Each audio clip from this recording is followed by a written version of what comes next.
Assalamualaikum warahmatullahi wabarakatuh.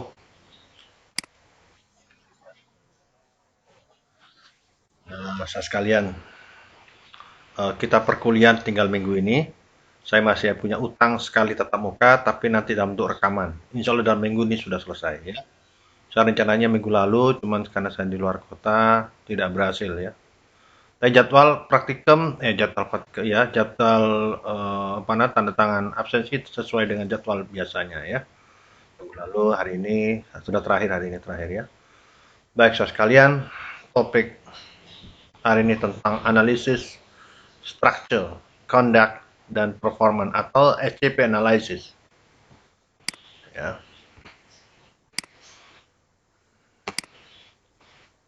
Ini semua saya rekam, nanti saya posting ke YouTube. Silahkan bagi kalian yang belum bisa mengikuti langsung kuliah hari ini, bisa lihat dari YouTube aja.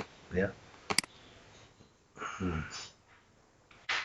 Kalau langsung berat ya, maka saya posting ke YouTube biar ringan. Ya.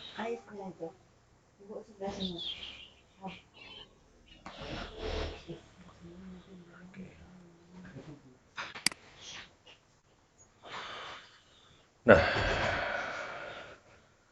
jadi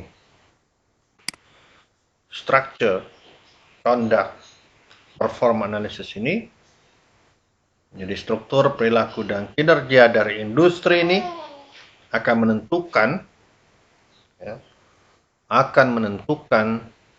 endingnya adalah maksimisasi profit, keuntungannya akan diraih ya. Semua usaha apapun ya, pasti orientasinya profit oriented. Makanya kalau kalian ada ada promo, bukan keuntungan yang kami cari, tapi kepuasan pelanggan. Itu hanya jargon saja, ya. Boleh saja seperti itu. Tetap memang logikanya kalau konsumen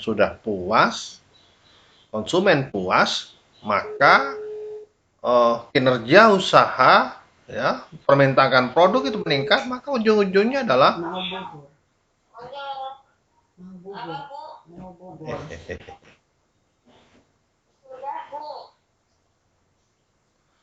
ya, jadi kinerja usaha itu akan eh, apa namanya? Jadi walaupun ada jargon, bukan keuntungan yang akan kita cari, ya, yang akan dicari, tapi intinya semua usaha apapun pasti profit, ya, profit yang ini, ya. Ya. Boleh jargon seperti itu, boleh aja, itu haknya perusahaan ya. Nah, tapi tidak ada usaha apapun itu tanpa memperhatikan, atau tidak fokus pada bagaimana dia meraih keuntungan sebesar-besarnya. Ya, maka maksimisasi profit ini akan dicapai merupakan sinergisitas dari tiga komponen utama ini. Bagaimana struktur industrinya, bagaimana perilaku, bagaimana kinerja, ya.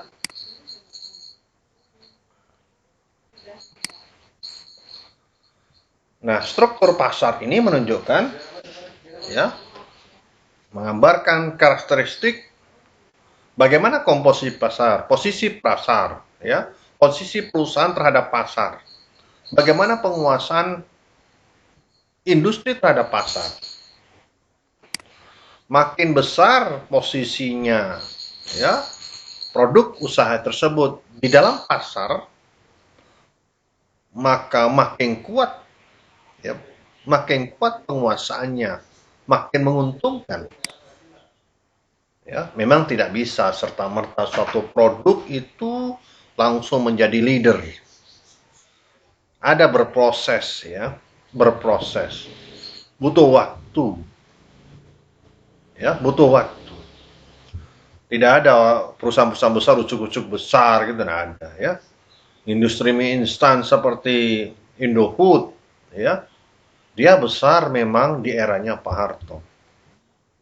Karena waktu itu memang yang menguasai bahan baku utama terigu itu hanya Bogasari. Sebagai pelaku utama produsen terigu mulai tahun 70-an, 73 kalau tidak salah ya. Jadi sudah lama sekali memang Bogasari. Pemain tunggal tuh bayangkan. Dia importer terigu satu-satunya di Indonesia. Mulai berdiri sampai sekarang. Bukan, sampai tahun 98 reformasinya. Pada saat itu memang hanya Bogasari yang diberi kuasa oleh zamannya Pak Harto. Ada benarnya juga, karena kondisi saat itu tidak memungkinkan mendirikan. Namun di era tahun sekitar tahun 80-an, 85, Bogasari sudah beralih dari importer tepung terigu berubah menjadi importer gandum, dan sorghum. Ya, dia datangkan dari New Zealand, dari Australia, dari Kanada, ya. Sekarang sudah dari Kanada, sudah meluas tergantung jenis tepung yang dihasilkan. Kalau high protein itu biasanya dari Kanada. Jenis gandum akan menentukan kandungan protein di terigu, ya. Kalau harganya juga beda, ya. Prosesnya sama kan, sederhana sekali itu gandum, ya. Sama dengan tepung beras begitu, sama persis ya. Sederhana, ya. Tidak rumit sebenarnya. Nah, sejak zaman Pak Harto sudah terigu itu sudah tidak boleh mengimpor tepung terigunya. Yang boleh adalah mendatangkan gandum untuk diolah Indonesia. Tujuannya apa? Agar supaya bisa menyerap tenaga bangun industri Indonesia, industri tepung terigu, ya. Kemudian dia menyerap tenaga kerja dan seterusnya, gitu ya. Jadi ada margin profit ada di Indonesia. Makanya Lin Chileong melalui Bogasari itu berhasil. Ya, kalau Indofood itu bergerak dalam bidang industri mie, biskuit, kue dan sebagainya, roti gitu. Karena dia menguasai bahan baku utama. Wajar saja waktu itu yang ada hanya 1-2 produk saja, ya. Yang lain belum bisa. Nah, sejak reformasi baru berkembang ya. Ada sekitar tidak salah 12 pengusaha produsen terigu Indonesia. Indonesia bagian timur itu ada di Makassar kalau tidak salah ya. Ya Makassar ya. Paling timur di Makassar. Ada di Sumatera juga ada di Medan. Kalau di Jawa banyak ya. Di Jawa Barat, Jawa Tengah. Ya, DKI banyak lah ya. Termasuk di Surabaya ada. Karena pewilayahan di situ. Karena tahu gandum itu tidak bisa diimpor oleh UKM, tidak bisa karena memang butuh biaya besar, modal kerja besar ya. Maka pemain usaha tepung terigu itu hanya usaha besar, konglomerat. Ya. Jelas, konsumennya jelas, pasarnya jelas. Seluruh rakyat Indonesia. Bahkan pabrik tepung terigu Indonesia itu sudah mampu mengekspor ke negara-negara, banyak negara ya. Ya, banyak negara ya. Berhasil udah lama ya. Mulai zaman Bogasari sudah ekspor kita tepung terigu.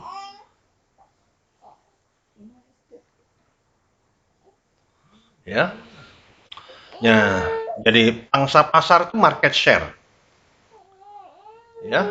Jadi market share-nya bagaimana? Pangsa pasar market share. Kalau market share-nya itu sedia sebagai pemain tunggal, maka dia monopoli. Kalau market share-nya berimbang, ada lebih dari satu, maka kelihatan siapa pemain utamanya. Itu berarti market share-nya, pangsa pasarnya makin kuat. Bagaimana konsentrasinya? Ya. Apakah ada barrier masuk pasar? Ya, jadi 3 hal ini yang dimainkan oleh pengusaha. Ini kita 1 jam apa 2 jam ya? Niam. Kita 1 jam atau 2 jam ya? 2 jam ya, 2 jam ya. Saya sehari yang kuliah ada yang 2 jam, 1 jam, bingung saya. Oke, ya. Jadi berbicara struktur pasar itu ada pangsa, ada concentrate market, artinya seberapa besar perusahaan itu menguasai pangsa pasarnya. Kalau dikuasai hanya 2 sampai 5, maka dialah sebagai leader. Selebihnya adalah pengikutnya. Ya, misalkan kayak pangsa pasar mall ya. Mall ya, pusat perbelanjaan. Pemain kan bisa dihitung dengan jari. mau Giant, mau apa namanya, Lipo, mau Matahari dan sebagainya kan bisa dihitung dengan jari. Siapakah yang menguasai pasar? Dialah penjualan yang paling besar di mana, gitu kan? Ya, makin besar jejaringnya, otomatis dia makin kuat concentrate. Dia sebagai leader market. Ya. Kemudian hambatan masuk pasar, barrier, ya, barrier. Ya, jadi barrier ini menunjukkan kalau itu barriernya kecil, maka cenderung pasar itu perfect competition. Ulang lagi, kalau barriernya hambatan masuk pasar itu kecil, maka cenderung pasar yang terbentuk adalah perfect competition. Pasar persaingan sempurna. Pasar persaingan sempurna itu menunjukkan ada keseimbangan antara jumlah pembeli dan penjual, antara permintaan dan penawaran, ya. Ada keseimbangan. Kalau ada keseimbangan itu biasanya sama-sama diuntungkan, konsumen untung, produsen untung. Kita jangan seneng lah kita sebagai konsumen beli harga murah, sementara produsennya tersiksa. Ya, contoh misalkan, kadang-kadang kita, terutama produk pertanian ya, kalau produk industri tidak. Bisakah kalian beli baju di Matahari atau di Lipo? Beli baju ditawar lah. Jangan banyak-banyak, tawar 100 rupiah, 1000 rupiah, bisa nggak? Nggak bisa. Dan kita tidak pernah protes tuh harganya mau naik 2 kali lipat, 3 kali lipat, nggak pernah protes. Mau murah, enggak, mau mahal sekalipun kita beli karena yang kita beli adalah prestise. Coba kalau kalian beli daging ayam, wah ya, daging ayam sesekali harganya mahal. Oh, kalau sudah mahal di media, di TV diprotes, oh harga daging mahal, daging ayam mahal, ya, tidak terbeli oleh konsumen. Biasalah gitu ya. Siapa pemainnya? Ya sebenarnya pengusaha-pengusaha besar tuh yang memainkan. Pada saat harga itu jatuh, pada saat itu harga jatuh, misalkan biasanya kalau mahal sampai 50.000 per kilo, pada saat harga jatuh, mau jadi misalkan harga 18.000, saya yakin 18.000 per kilo, break even point di tingkat petani itu tipis-tipis bisa jadi tidak balik modal tuh. Apakah sekarang ada yang protes nggak di pasar? Alhamdulillah harga daging murah. Nggak ada tuh. Pernahkah kita peduli dengan peternak? Sajanya peternak kita kalau 18 untung apa enggak ya? Gitu kan? Bahkan kita senang kalau harga murah. Bahkan kita tidak memperhatikan tuh mau bangkrut atau tidak peternak kita, ada urusan. Sama nelayan itu mau untung atau tidak, ada urusan, seperti saya beli ikan murah. Itulah kita, ya. Kita ini, sikap kita itu terhadap produk pertanian sangat tidak menghargai, ya. Tapi kalau produk industri, waduh, ya. Mau makan Pizza Hut, mau harga berapapun dibeli. Coba kalau kalian beli apa namanya, beli sayur yang biasanya per ikat 2.000 naik jadi 2.500, pasti ditawar lagi tuh. Padahal beli baju tadi naik dari 50 jadi 100.000, gak ada yang nawar. Itulah ini bahaya ya karakter konsumen. Kita ini produk-produk pertanian cenderung, bukan cenderung, memang iya tidak dihargai. Nilai tukar NTP, nilai tukar produk pertanian itu relatif rendah dibandingkan dengan nilai tukar produk industri. Ya, sangat jauh sekali. Makin lama makin rendah. Saya berkeyakinan bahwa terjadinya nilai tukar produk pertanian yang makin lama makin rendah ini karena ada penguasaan terhadap sumber daya. Baik itu sumber daya modal, sumber daya teknologi, sumber daya informasi, sumber daya pasar, ya, ya, sehingga ya asimetris. Asimetris. Kadang-kadang dengan seenaknya dibomlah satu kawasan, harga telur jatuh. Sebenarnya itu ada pelepasan dari wilayah tertentu, sentra produsen telur masuk ke Jember, maka Jember pasti jatuh. Dan seterusnya. Siapa yang berkuasa? Hanya pengusaha besar, ya. Pengusaha kecil atau pedagang kecil yang jual eceran itu bukan itu pelakunya, ya. Tetap pengusaha besar. Apakah industri pakan lah, industri obat-obatan kah, industri bibit, dan seterusnya, ya. Nah, struktur pasar ini akan menentukan juga, ya, bagaimana kondisi umum, ya, dari produk itu di pasar. Bagaimana pangsa pasar, bagaimana tingkat konsentrasi. Kalau tidak ada leader, tidak ada concentrate, misalkan di Jember nih tidak ada mall, tidak ada minimarket modern, semua diserahkan kepada UKM. Saya yakin rakyat di Jember ini sejahtera. Yakin saya. Kenapa? Karena rakyat membeli kebutuhan hariannya ke toko-toko kelontong, tidak ke mall. Begitu mall-mall berdiri, begitu minimarket bertebaran kayak jamur, bayangkan Jember itu tidak kurang ada 350 minimarket modern. Ya, jadi Indomaret, Alfamart itu, ya, tuh persekongkolan luar biasa, ya. Jember ini termasuk wilayah paling parah se-Indonesia, paling banyak se-Indonesia tingkat kabupaten kecil, ya, kabupaten wilayah bukan kecil ini sedang, ya, Jember masuk sedang. Jumlah minimarketnya lebih dari 350 unit, bayangkan. Padahal per 10 minimarket itu sama dengan Matahari yang di Johar Plaza itu. Saya ulangi lagi, itu aturan, ya. Karena luasnya minimarket kan 500 meter persegi, sementara Matahari Plaza itu luasnya kan 5.000. Maka 10 minimarket sama dengan satu plaza. Berarti kalau ada 350 minimarket, tidak kurang ada 35 plaza. Seperti selain yang ada di sini. Kalau di konglomerasi begitu, ya. Artinya apa? Uang kita banyak kesedot di para konglomerat. Kalau pengusaha wilayah itu bisa mengatur, tidak boleh dong mendirikan mall di sini, tidak boleh mendirikan minimarket. Ya, kalau mall mungkin masih bisa, ya, dalam skala tertentu. Kalau dulu hipermarket tidak boleh masuk, ya. Zaman Pak Harto tidak ada hipermarket, dilarang keras tuh. Seperti Trans itu tidak boleh, Lipo tidak boleh, ya. Yang boleh dulu hanya model Matahari Johar itu, yang skala 500 meter persegi. Ya, sekarang udah besar kayak gitu, sudah, ya. Sudah matilah, ya, usaha-usaha kecil. Ya. Sebenarnya itu bukan kemajuan, sebenarnya itu bentuk kemunduran ekonomi, ya, kemunduran. Jadi cuman orang kan dari segi Jember maju, bukan. Kalau dari ekonomi sebenarnya itu bentuk kehancuran struktur ekonomi wilayahnya itu hancur, ya. Boleh kalian buktikan, ya.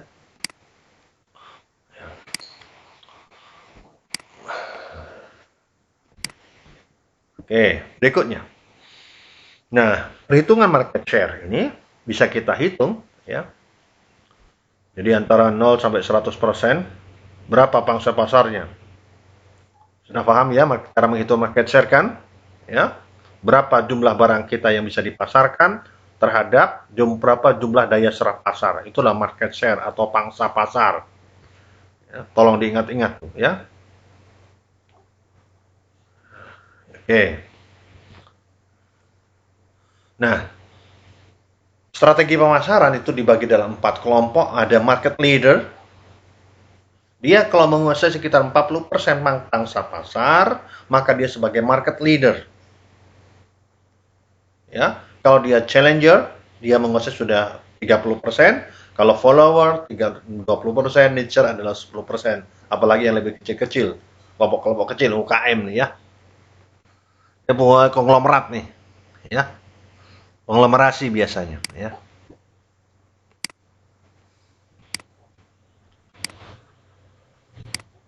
Oke, market leader, challenger, follower, dan niche. Ini yang paling kecil. Bahkan itu dibagi rata, 10% dibagi berapa ratus atau berapa ribu UKM, ya. Sementara ini kayak lihat leader itu kayak mall-mall itu, ya. Ini mall, ya. Ya, kalau ini mungkin di bawahnya lagi mall kan masih banyak. Mall itu kalau ada 10, 4 penguasa utama disebut dengan leader. Terlebihnya adalah challenger, terlebihnya bawahnya lagi ada follower, lebih kecil lagi adalah toko kelontong dan seterusnya, ya. Jadi tergantung berapa penguasaannya pangsa pasarnya. Kalau 40%, maka dia sebagai leader, 30% challenger. Kalau 20% itu kisaran 20%. Kalau niche itu kecil, ya, paling kecil, paling rendah. Market niche. Pangsa pasar atau market share itu adalah berapa jumlah produk kita yang dipasarkan terhadap total kebutuhan pasar. Kalikan 100. Jadi ini pasti persentase ya. Tolong diingat-ingat, market share itu pasti dalam bentuk persentase ya. Makin besar pangsa pasar, makin kuat dia menguasai pasar artinya. Makin besar permintaannya gitu ya. Biasanya makin mudah mengatur pasar. Makanya tidak heran kalau harga misalkan kalau mie instan, misalkan mie instan, coba kali lihat mie instan. Ada mie instan buatannya UKM. Kalau UKM tidak ada, mungkin medium, ya maksudnya kelas menengah itu ada. Harganya kenapa lebih murah yang pengusaha besar? Iya, dia efisien dalam pengadaan bahan baku, sarana semua ada semua, dan lebih awal, lebih mapan teknologinya. Banyak kelebihan teknologi, iya, kelebihan bahan baku, iya, harganya lebih murah, dia akses pasar dalam mitra dan pemasok bahan baku jauh lebih murah. Karena jumlah besar otomatis lebih efisien. Dan seterusnya. Termasuk jejaring pasarnya sampai produk itu di tangan konsumen. Itulah yang menyebabkan para konglomerat itu tetap berkuasa. Susah itu dirubah. Ya. Kalau pemerintah tetap berpihak pada pengusaha besar, usaha kecil tidak pernah bangkit. Yang benar adalah tetap kita pacu ada pengusaha besar, usaha kecil bermitra. Jangan wilayah kekuasaannya UKM jangan diambil semua. Umpamanya konglomerat tidak boleh bermain di marketing, bisanya hanya di produsen saja. Itu boleh lah diatur begitu. Ya, itu kalau dilepas begitu ya nggak mungkin usaha kecil bisa bangkit duduk sejajar dengan pengusaha besar dan usaha menengah, tidak mungkin ya. Tidak ada, tidak mungkin, tidak akan pernah ada. Kemudian berikutnya tingkat competitiveness ya, concentrate. Jadi untuk menguji konsentrasi pasar, konsentrasi itu menunjukkan berapa total pangsa pasar dari sejumlah perusahaan terbesar dalam satu industri. Ya, kayak kopi, perusahaan kopi, ya kopi bubuk yang kita kenal kapal api. Sekarang sudah banyak. Mulai zaman dulu adanya kapal api, sekarang sudah banyak, macam-macam muncul ya. Puluhan bahkan lebih ya, banyak sekali. Apalagi kalau masing-masing wilayah sudah bisa memproduksi kopi-kopi sendiri, kopi-kopi lokal ya. Banyak di Jember aja banyak ya. Ya, banyak UKM banyak ya. Tapi kalah dengan perusahaan-perusahaan kapal api konglomerat tuh ya. Nescafe, dia menguasai perusahaan kopi itu, perkebunan kopi ada di Lampung itu. Memang wilayah itu dibikin lokasinya itu susah dijangkau orang biasa. Bisanya hanya alat-alat apa namanya transportasi untuk apa namanya wilayah-wilayah susah ya, off-road begitu. Jadi ke mobil biasa tidak bisa, bisanya dengan off-road. Maka hasil perkebunan kopi di situ hanya dikuasai oleh Nestle. Ini laporannya teman-teman yang di Lampung ya. Khas gitu.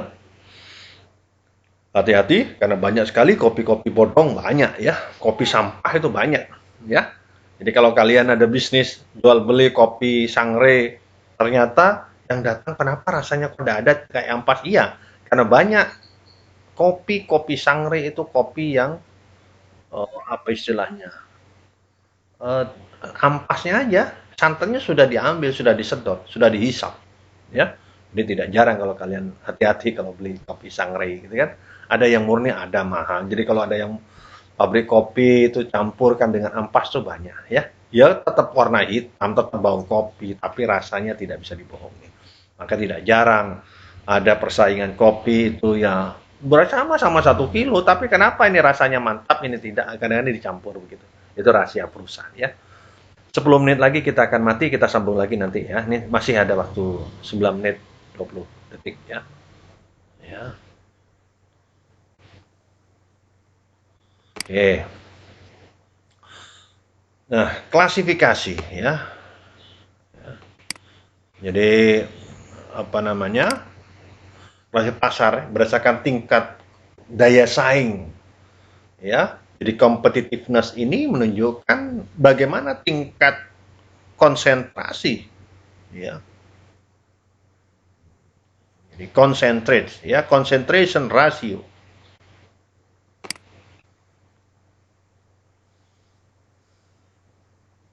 Nah, biasanya nih memang cara melakukan gimana?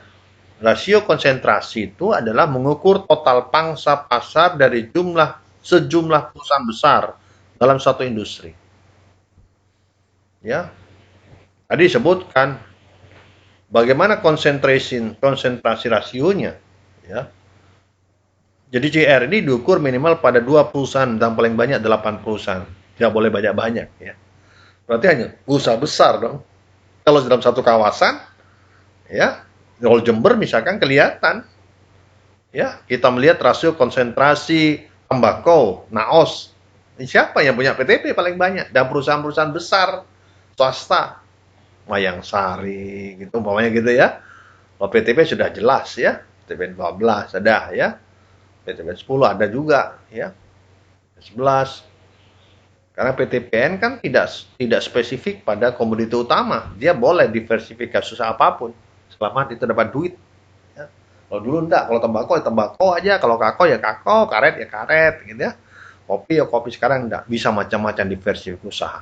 Ya, oke. Jadi biasanya CR ini diukur minimal pada 2 perusahaan, paling banyak 8 perusahaan, tidak boleh banyak-banyak ya. Maka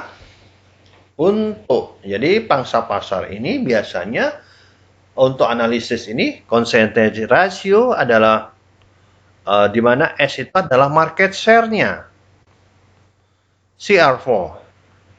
Ya, kalau CR pemain bola itu Cristiano Ronaldo gitu. Gitu, CR4 ya. CR4 itu di sini ada concentrate ratio. Concentrate ratio ini adalah jumlah dari pangsa pasar perusahaan 1, perusahaan 2, perusahaan 2, 3, dan perusahaan 4. Hanya perusahaan 4 besar. Itu sudah sebagai CR4. Ya. Jadi persentase pasar. Jadi ini yang lain gimana? Nah, selebihnya bukan itu. Jadi konsentrasi market itu hanya melihat hanya 4 perusahaan saja terbesar. Ya. Jadi kalau kayak tembakau di Jember ini tembakau hanya PTP dan beberapa perusahaan besar. Kalau yang kecil-kecil tidak dihitung karena dia bukanlah pelaku utama konsentrasi pasar. Boleh kalian analisis tuh, bisa dalam bentuk skripsi tuh, analisis konsentrasi pasar gitu ya. Boleh, kenapa tidak? Kan kita ambil datanya saja, data sekunder ya. Nilai CR berada pada kisaran 0 sampai 100. Kalau itu pangsa pasar dikatakan rendah, kalau CR4-nya di bawah 50%. Jadi kalau 4 perusahaan ini hanya menguasai di bawah 50%, maka disebut konsentrasi marketnya ya. Concentrate marketnya ya, atau konsentrasi rasionya itu dikategorikan rendah. Yang kedua, kalau pangsa pasarnya itu konsentrasi rasionya itu antara 50 sampai 85, maka dikategorikan konsentrasi pasarnya adalah rendah. Sedang. Kalau ini rendah, ini sedang. Kalau lebih 85, bayangkan 85 pasar dipenuhi hanya oleh 4 perusahaan. Berarti ya, usaha itu hanya dikuasai 85% oleh 4 perusahaan, sementara 15% oleh perusahaan yang lain. Begitu logikanya. Saya ulang lagi, kalau konsentrasi rasionya itu 85%, di atas 5%, artinya jumlah penjualan produk itu totalnya itu 85% dimainkan atau disuplai oleh 4 perusahaan itu. Sementara selebihnya ya 15%-nya dikuasai atau disuplai oleh perusahaan yang lain.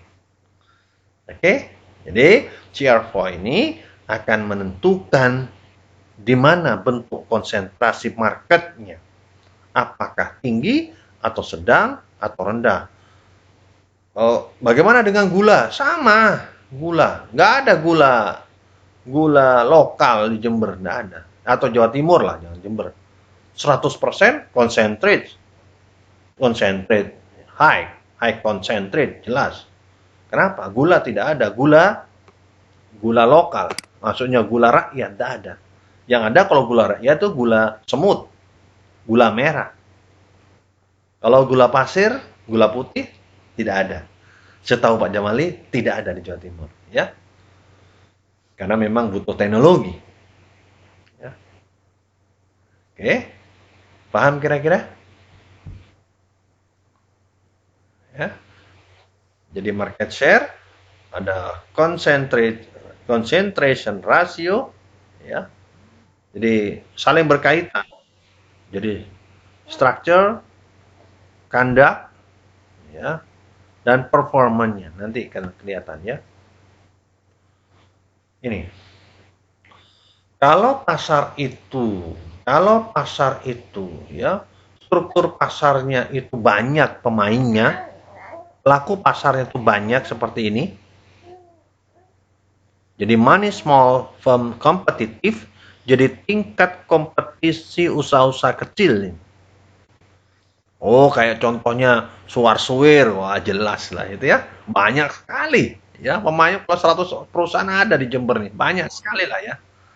100 ada ya, mungkin lah ya. Saya tidak pernah mengumpulkan data itu. Kalau 50 lebih lah ya. Banyak kecil-kecil di desa-desa itu ya. Cuman seringkali produk tape misalkan, ratusan tuh tape tuh. Kalian hati-hati. Perusahaan-perusahaan besar yang menjual tape yang kemasan dus dengan tanpa tulang, kan ada kadang-kadang tuh, oh ini yang super harganya mahal, dia tidak mesti produknya dia sendiri. Dia kadang-kadang, bukan kadang, sering saya jumpai, dia mengambil di perusahaan, di usaha-usaha kecil, hanya pondok kemasan, diberi merek, harganya misalkan kalau di UKM belinya umpamanya per kilo 10.000, dia jual menjadi 20.000. Nggak ada yang salah tuh. Ya, nggak ada yang salah. Boleh, boleh. Ya, boleh. Boleh aja. Kan pinter-pinternya yang jual. UKM tidak mampu menjual menguasai pasar. Tapi di sini ada pedagang yang bisa menjualkan di situ. Ya. Nah, jadi hati-hati perusahaan-perusahaan besar kadang-kadang ya bermainnya seperti itu ya. Ini ada money small firm kompetitif ya. Jadi market struktur pasarnya ini beda. Beda dengan perusahaan-perusahaan besar kayak mie instan. Mie instan. Udah, jelas. Ya, hanya beberapa perusahaan. Coba kita lihat produknya ada Wing, ada Indofood gitu ya. Tidak ada yang lain. Sebentar lagi mati ya, 1 menit lagi mati. Nanti ini kan kita sambung lagi ya. Ya resikonya kalau yang gratisan ya begini ya. Tapi saya beberapa kali saya sambung ke YouTube itu sangat bermanfaat. Jadi bagi teman-teman yang tidak bisa mendengarkan langsung bisa YouTube atau mungkin yang kalian yang belum paham bisa diulang lagi. Ini karena teknologi, ya karena teknologi. Oh dulu kan tidak ada, nggak paham susah dari mana lagi penjelasnya. Tapi kalau melihat ini rekaman, oh Pak Jamalin jelaskan begitu ya sudah, ikuti aja, gitu kan?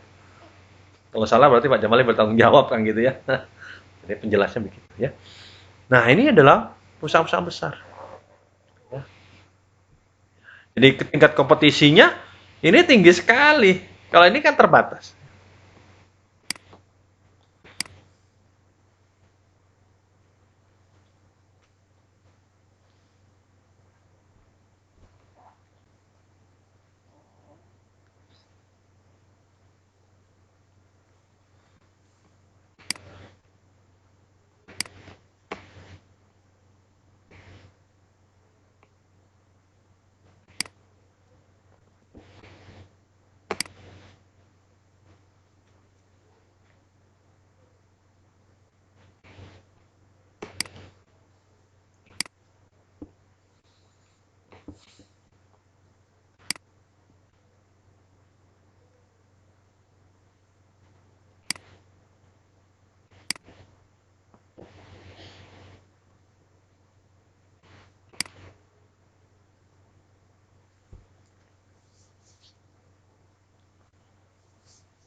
Baik sekalian, kita lanjutkan ya.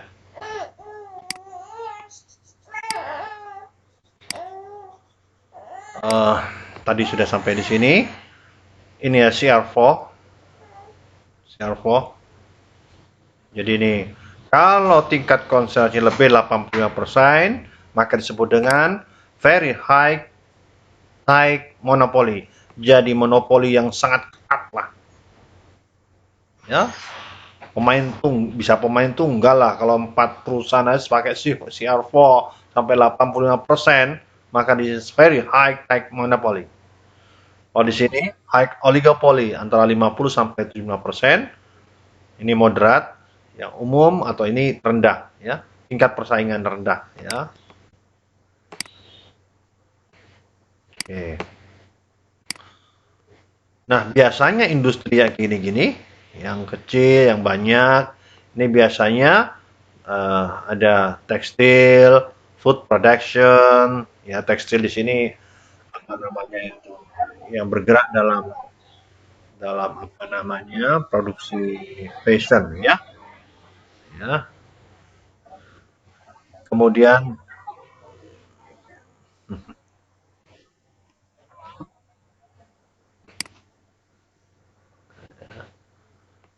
eh, food production, commercial printing, ini biasa ya, banyak ya. Pada daerah moderat dan high oligopoly biasanya komersial, chemical fiber, PLN gitu ya, electric power production. Kalau high monopoly biasanya petroleum, ya, penerbangan, assembling, mobil dan seterusnya ya. Kalau produk agroindustri kebanyakan ya paling bermainnya ya di sinilah, di tengah sampai ke bawah ya. Kalau UKM pasti di sinilah, pasti ya. Ini UKM. Ya. Tapi produk seperti mie instan mungkin cenderung ada di sinilah. High oligopoly sudah tidak di sini. Kalau dulu iya, sekarang sudah tidak ya. Sudah agak banyak kan produknya, mau salami, mau wing dan sebagainya. Toh banyaklah jenisnya, banyak sekali. Apalagi sekarang gempuran mie dari luar itu kan luar biasa. Produk UKM ada nggak? Ada, banyak. Di masing-masing wilayah punya karakter sendiri-sendiri. Ada yang mie instan itu yang bukan mie instan ya, mie mentah itu, mie kering itu, yang mempertahankan cara produksinya secara tradisional. Ada, ya, ada. Ya. Jadi tidak mau diolah, atau pengolahan kopi sangre atau kopi bubuk itu cara mengolahnya tetap mempertahankan cara-cara lama mulai zaman Belanda. Sering masuk di TV itu ya. Jadi kopinya malah mahal sekali ya. Jadi kopi-kopi yang punya estetika, punya ya ada histori juga ya. Kadang kalau ke Semarang kita ya beli kopi sangre itu, kopi kopi bubuk itu ada apa, kopi cap 5 kota apa itu ya. Ya di Semarang, kota tua apa ya, ada mereknya gitu. Itu pabriknya itu, peralatannya mulai zaman Belanda, kalau tidak salah sudah 6 turunan kalau tidak salah. Yang pelaksana sekarang 5 apa 6 turunan yang ke-6. Ya, sudah turun menurun begitu ya. Bayangkan sudah 300 tahun gitu ya. 350 tahun ditambah sekarang ya berarti 400 tahun. Bayangkan ya, wajar saja. Kan periode ke-6 atau ke-7 atau mungkin bisa lebih sudah ya. Dan dipertahankan alatnya katanya mulai zaman Belanda sampai sekarang. Jadi orang beli kopi di situ menikmati ya cita rasa kopi seperti zaman dulu, tempatnya, cara menyajikannya tidak seperti yang kafe-kafe yang modern sekarang sudah tinggal picit keluar semua gitu ya, campur ini ya. Kalau itu masih kopi yang khas ya, dan itu yang dipertahankan, ternyata peminatnya luar biasa. Sama dengan kopi tarik yang ada di Aceh. Itu kan sebenarnya apa sih? Cara penyajian. Kopinya kopi gayung ya. Cara penyajiannya. Kalau sama dengan kopi Lampung. Kopi Lampung itu kalau kita minum kopi di sana enak sekali. Kalau misalkan kalau ke Lampung minum kopi, tahu oh khas kopi Lampung enak. Kopi Jember khasnya kayak apa? Tidak pernah kelihatan di Jember ini ada kopi khas Jember. Ya, ada produknya puslit kopi kako, kopi apa ada atau cuman yang khasnya itu saya tidak mau khusus ini produk dari Jember ya. Jember tidak tampil di situ khusus. Padahal bisa. Jember karena punya wilayah yang berproduksi kopi hanya kopi Arabica, tidak bisa Arabica ya. Bisanya Robusta, sorry ya. Kalau Jember Robusta, kalau kalau daerah mana? Daerah Wonosobo itu ada Arabica dengan high latitude ya. Jadi tingkat ketinggian sampai altitude-nya sampai sampai 2200. Maka tingkat acidity-nya, tingkat keasaman kopinya tinggi sekali dan cita rasanya beda. Makanya mahal sekali. Mahal sekali. Jadi kalau kalian tahu di situ, boleh kalian cari aja di internet ya, di Shopee itu ada ya, kopi Wonosobo. Mahal sekali ya. Memang cita rasanya beda. Jadi kalau sudah pernah Pak Dewan sudah pernah berpetualang ke sana beberapa kali ya. Ternyata bagusnya sampai di lokasi ya. Dan dia jual itu bukan hanya jual kopi, tetapi dia jual ilmunya, knowledge base produk. Dia jual knowledge base ini. Pak, produk ini adalah ini. Saya ngambil dari ketinggian sekian, tinggian sekian. Oh, itulah ini sehingga kita mau beli dengan harga lebih mahal dari biasanya, tetapi kita puas. Oh, bahwa ini kopi produk daerah karakteristik di sini. Ini kadang-kadang kita lemah di situ ya, wilayah ini. Besok kalau kalian jadi pengusaha begitu ya, knowledge produk ya. Knowledge produk itu penting ya, harus ya.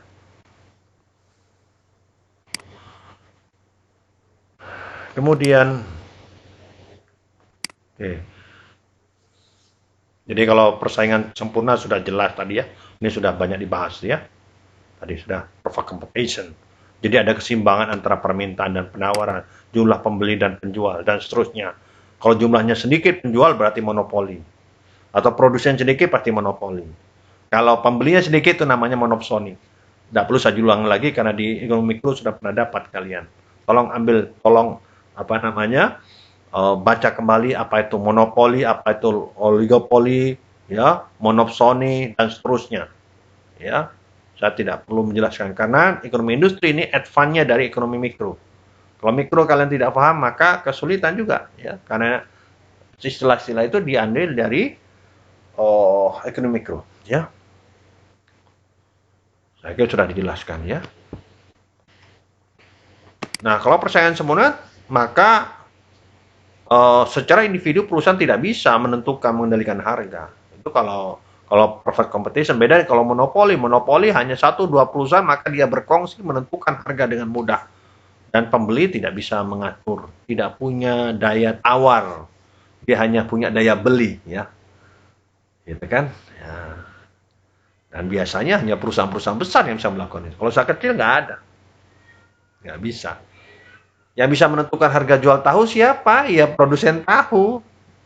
Mahal tingginya tergantung bahan baku kedelai. Kedelai siapa? Kedelai import, bayangkan. Siapa yang import? Ya pengusaha besar. Jadi namanya tahu, tempe tidak bisa itu diturunkan selama harga kedelainya tidak pernah turun. Ya, ya. Jadi lagi-lagi adalah pada satu lini itu dikuasai oleh pengusaha besar. Sementara yang bagian tidak enak biasanya usaha kecil ya. Ya, kalau yang besar-besar pasti yang keuntungan besar ada pengusaha besar yang mengelola ya. Oke. Angka share tadi tinggi menunjukkan bahwa pasar di Indonesia ada sejumlah kecil perusahaan ya, itu menunjukkan oligopoli. Ya, jadi ini ada semacam konsentrasi ya. Semakin rendah share semakin dekat pasar pada kondisi perfect kompetitif. Jadi kalau CR4-nya rendah, maka makin mendekati persaingan sempurna ya. Kemudian bagaimana kalau kita menghitung dengan Hirschman Index? Ini namanya orang ini suami istri ya. Hirschman. Ini orang Jerman kalau salah ya. Ya. Jadi HHI ini Hirschman. Jadi yang sering terkenal biasanya Hirschman Index itu boleh ya. HI boleh, HHI juga boleh. Ini suami istri ya.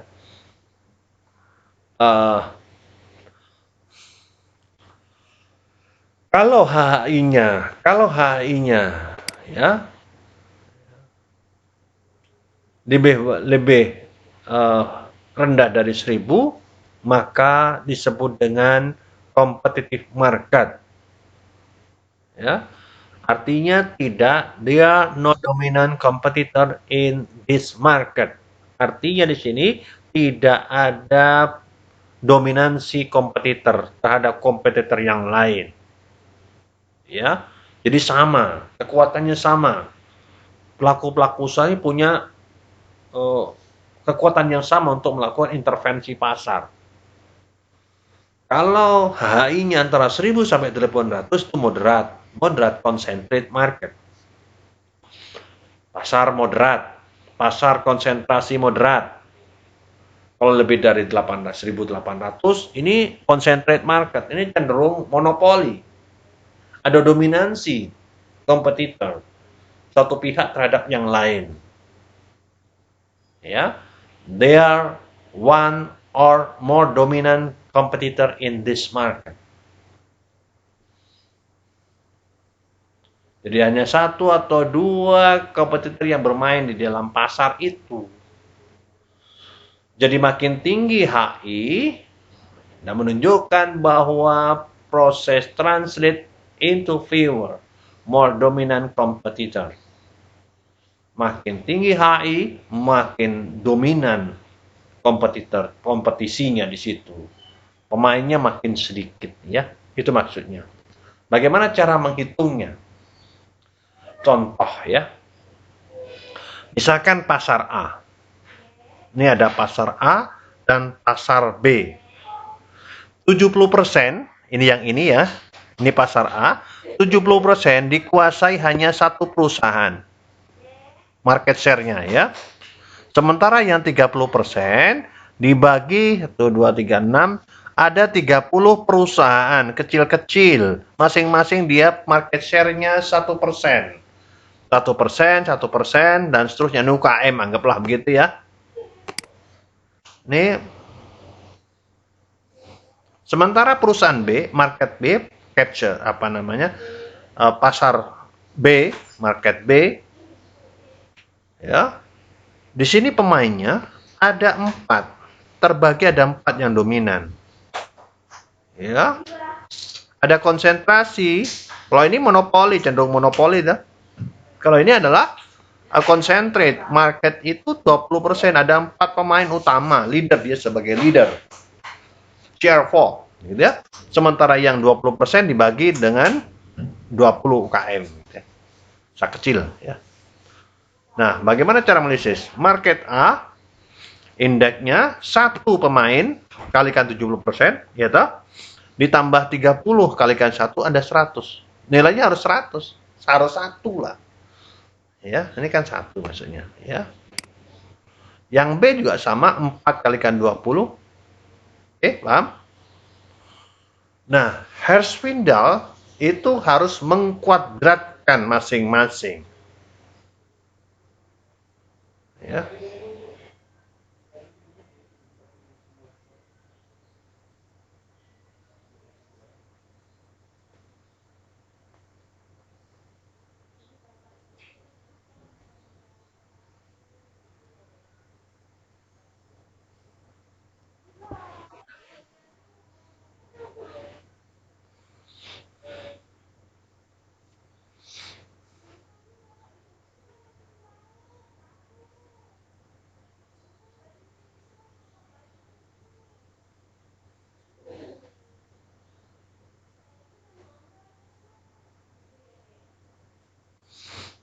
Ya.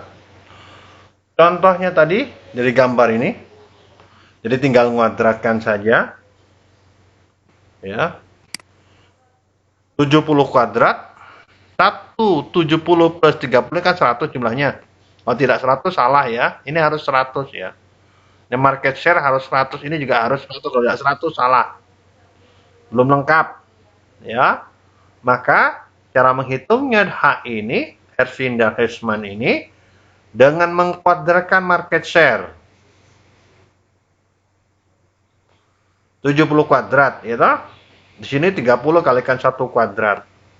Dengan nilainya 4.908.30. Hati-hati, di sini bukan rupiah ya. Ini menunjukkan tingkat konsentrasi. Pasar B ternyata 1620 ya. Sehingga di sini pasar B Pasar B dengan nilai 1220, nilai lower index, nilai indeksnya lebih rendah. Ini yang disebabkan karena memang ini menyebabkan bahwa pasar ini lebih kompetitif. Hal ini terjawabkan karena nilai ya market konsentrasinya itu apa namanya, cenderung ini lebih rendah ya, sehingga pada posisi seperti ini ya, jadi CR4-nya ini memang lebih tinggi ini CR4-nya. Tetapi ini kalau lihat jumlah pemainnya memang lebih banyak yang ini ya, tetapi ini cenderung monopoli ya, cenderung monopoli ya.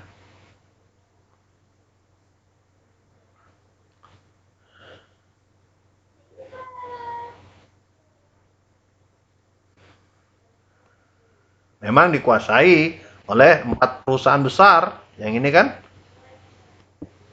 kalau ini tunggal, ini 4. Cuman pemain ini sedikit, lebih sedikit dari ini. Ini 30 km, ini hanya 20 ya. Oke. Berikutnya, jadi kalau yang pasar A itu cenderung itu adalah monopoli. Jadi market konsentrasinya cenderung dia tinggi sampai 70%, ya 0,7, tinggi sekali.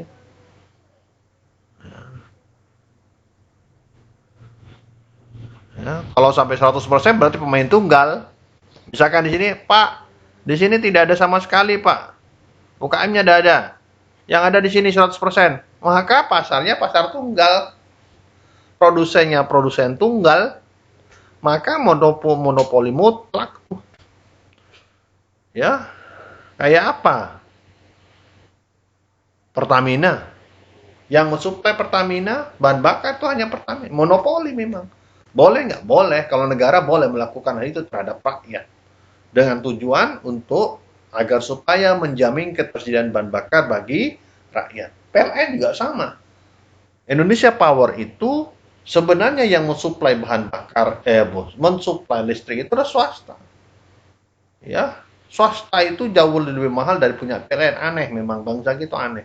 Umpamanya gini, per KWH kalau PLN menjual Rp1.000 umpamanya ya, Rp1.000. Tetapi swasta menjual ke PLN misalkan 1.200.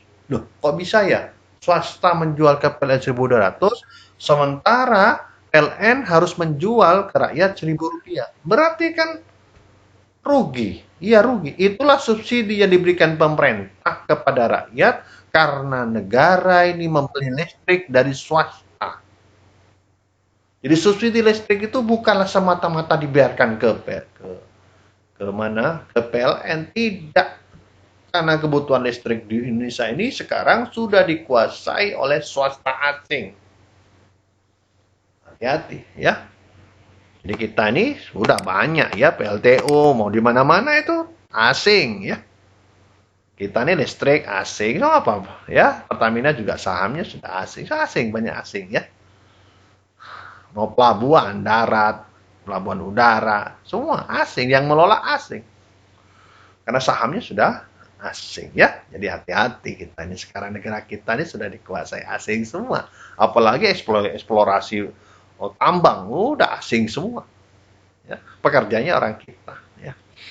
Hanya sebagian kecil, sebagian besar ya asing ya. Apalagi kayak PLTU, pertambangan nikel yang ada di Halmahera itu ya hampir 80% lebih adalah asing ya. Jadi hati-hati ya. Kebetulan saya dapat bicara dengan teman-teman yang ada di Halmahera ya. Ya, ngeri ya. Bangsa kita nih ngeri. Oke. Lanjut ya. Nah, contoh ya. Contohnya ya. Nilai share for industri hipermarket Indonesia. Ini data riset ya. Cuman data sudah lama, tapi tidak apa-apa, adanya ini saya Pak Jamal tidak punya yang lain, ya, data riset. Hypermarket Indonesia tahun 2002-2006, sudah hampir 15 tahun yang lalu. Sekarang sudah jauh ya. Kita lihat share phone-nya ya. Ini 88%. Ya, rata-rata adalah ya 90 dan sampai terakhir rata-rata 91,25. Dari 5 tahun terakhir rata-rata 4 perusahaan terbesar hypermarket itu menguasai 91,23%. Hanya 8% tidak sampai ya. 8,73% saja dikuasai non 4 perusahaan utama. Berarti ini konsentrasinya sangat tinggi karena lebih dari 85%. Tadi kan persyaratannya itu ya, share itu kalau dia konsentrasi marketnya dikatakan tinggi kalau lebih dari 85%. Ternyata data ini, hasil riset ini menunjukkan bahwa pasar mall itu, hypermarket itu dikuasai hampir mencapai 91,23%. Ya, bahkan ini konsentrasi tinggi. Ya, HI-nya, dihitung HI-nya, hypermarket. Tadi kalau di atas 1.800 ya, ternyata tinggi. Nah, dilihat CR flow-nya sudah tinggi 95, 91,23. Dilihat dari HI-nya ternyata 2.363, lebih tinggi dari 1.800. Maka kategorinya HI-nya adalah tinggi, ya.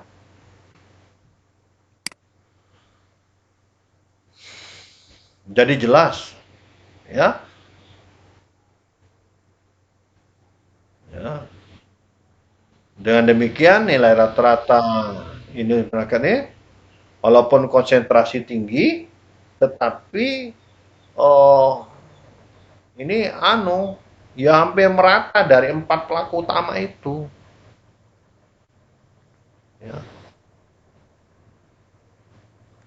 Nah, kalau dilihat ini kinerja, performanya suatu usaha, ini kan alat-alat pengukuran keuangan ya, mulai dari rasio laba rugi atas dana operasi, atas penjualan, rasio lancar, rasio cepat, dan seterusnya ya, semua ya. Ini Carrefour, yang biru ini Carrefour, yang merah ini Makro sudah tutup ya. Alfa sudah juga oleh Carrefour, ini sudah miliknya Carrefour semua. Alfa dibeli Carrefour. Carrefour tuh Prancis punya ya. Carrefour tuh Prancis punya. Malah zaman Parto tidak boleh Carrefour masuk kabupaten. Ini di Jember masuk. Sejak reformasi masuk. Ya, ini Prancis punya. Ya. Makro sudah tutup juga. Matahari kembang kempis ya. Hero juga kembang kempis. Sekarang kembang kempis semua. Ya. Yang masih survive itu ada Trans, Lipo ya. Ya. Nah, gitu-gitulah ya. Ramayana ya. Jadi ini ternyata dari ada 1 2 3 4 ya. Nah, ada 5 dengan Hero. Ini 4 yang terbesar ini adalah CR4. Ini kinerja keuangannya kelihatan. Jadi Carrefour ini sementara yang paling sehat ya. Dari rasio HPP, bunga apanya dan sebagainya, rasio hutang terhadap dana sendiri dan seterusnya. Dibandingkan dengan perusahaan yang lain, Hero-nya sudah kecil ya. Sekarang tidak tahu masih ada apa, tidak tahu. Matahari sekarang sudah banyak gerai-gerainya ditutup karena sudah tidak ada pembelinya ya, termasuk di Jember juga ya.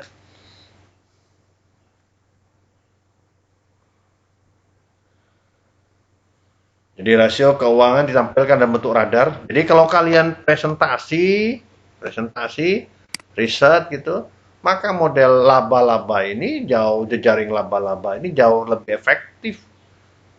Ya, tidak perlu angka-angka tabel itu tidak baik, bukan tidak boleh, tidak begitu baik karena untuk menampilkan itu biasanya laba-laba lebih menarik melihat ini kan sudah tampil 4-5 perusahaan bisa tampil dengan melihat kinerja keuangannya, ya.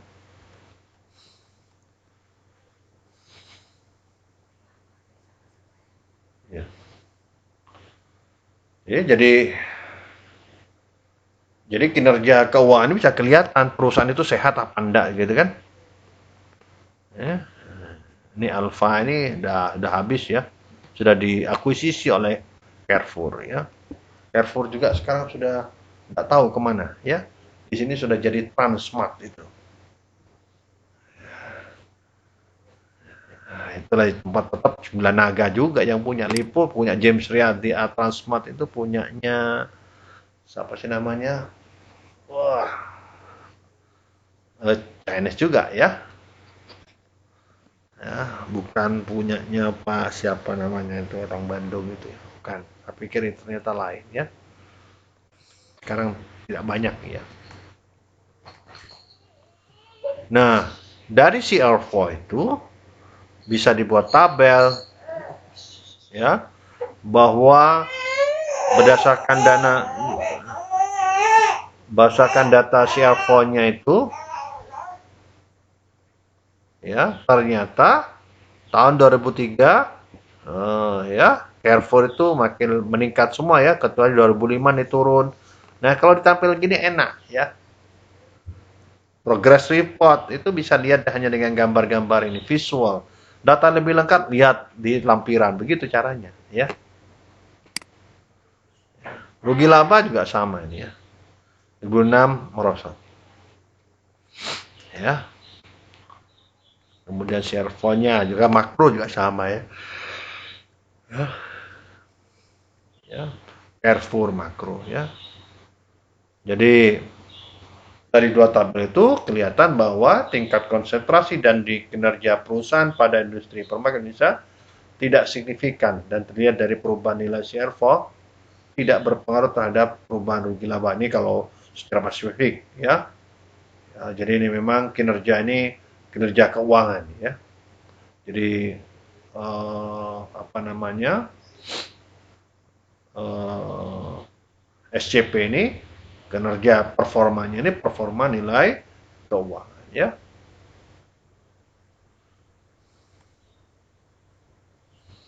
Kemudian ya, ini kalau kita lihat dari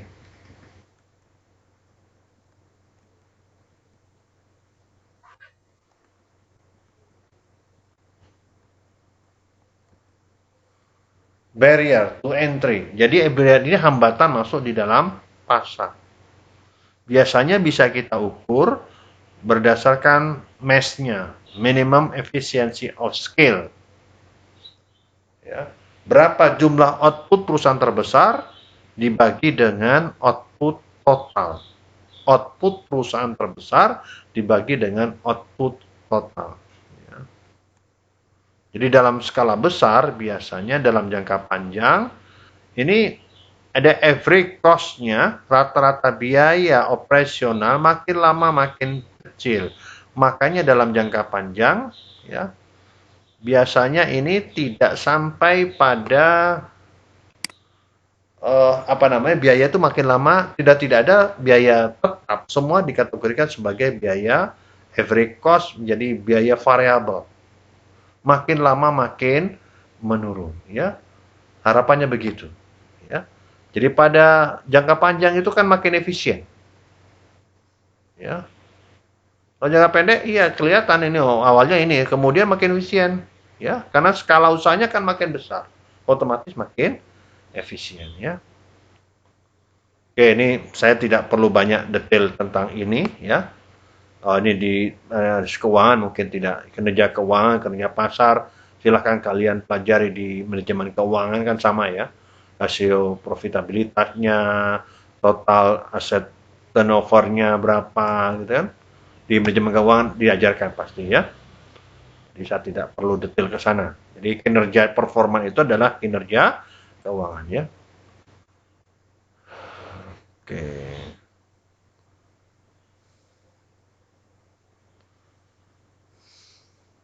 Tugas kalian, tugas ini apa chemistry ya. Jadi silahkan kalian membuat tulisan singkat.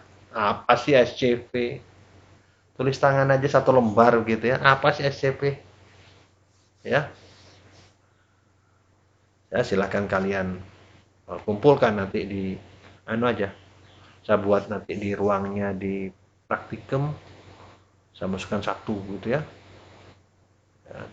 Masukkan di Google Classroom aja biar gampang ya. Jadi silahkan kalian membuat tulisan tentang SCP di bidang agroindustri. Apa sih contohnya? Tadi teori sudah ya, Pak Jamali sudah menyatakan sederhana aja ya. Bagaimana si SCP itu ya? Ya. Di strukturnya bagaimana? Misalkan kalian menganalisis industri apa? Industri kacang oven. Apa sih? Ya, baca tulisannya orang lain ya, tidak harus ke lapangan, baca tulisan orang lain, kalian tinggal mendeskripsikan walaupun tidak ada angka-angka secara detail, tapi minimal secara prinsip itu bisa dilaksanakan konsep SCP itu untuk UKM. Ya, bisa misalkan pengusaha sourceware, bisa saja, kenapa tidak? Ya, sourceware kan apa namanya hanya ada di Jember, nggak ada di kabupaten lain. Bisa di Bondowoso ada sebagian ya. Tapi kalau tape banyak, tidak hanya di Jember, walaupun khasnya Jember, Bondowoso, Banyuwangi nggak ada ya. Ada sih, bukan tidak ada orang jual tape, ada, cuma bukan hanya sedikit ya yang produsen itu. Kalau di Jember kan banyak banyak sekali, setiap setiap desa pasti ada lah ya, apalagi Jember bagian utara itu tape tok isinya ya. Jadi sebagai satu rantai mulai dari singkong jadi tape, tape suar-suwir, kemudian menjadi keripik tape lah, menjadi brownies dan sebagainya ya. Sementara itu dari saya hari ini ada pertanyaan?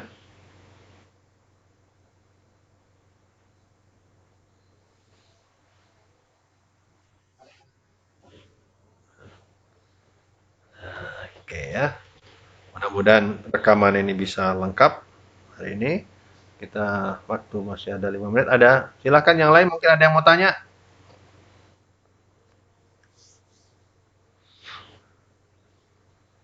Semua 100 orang lebih ya. Ini baru 67 orang yang kedua ya.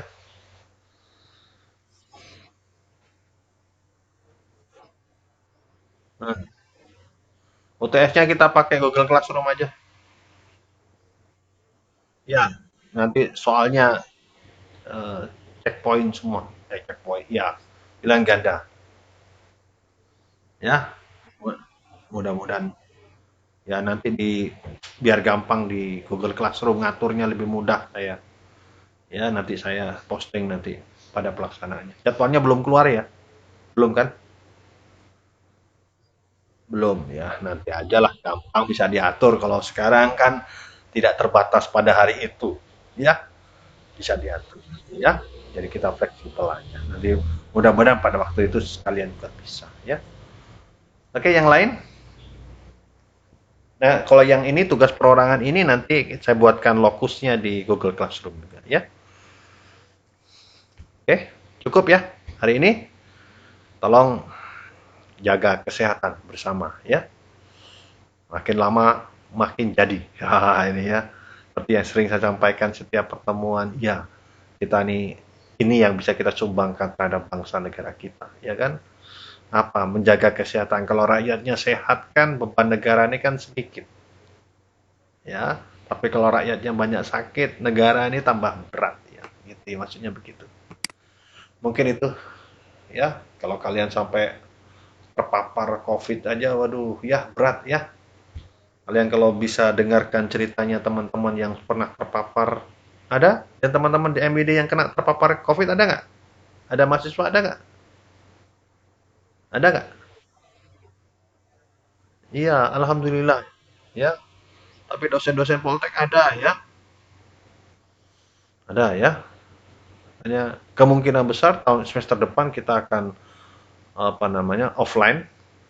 Tapi kalau kondisi penyebaran seperti ini, kemungkinan Pak Jamal ini tetap tidak mau. Ya, kita tetap online aja, tidak mengurangi haknya kalian ya. Hanya kalian untuk kuliah, untuk praktikal, jadwal seperti biasa. Cuma kita tidak ketemu langsung, ya, tidak berdekatan. Tapi kita kan tetap menjalankan tugas masing-masing, ya. Oke, mungkin dari saya hari ini. Oke, Akhiri ya. Assalamualaikum warahmatullahi wabarakatuh.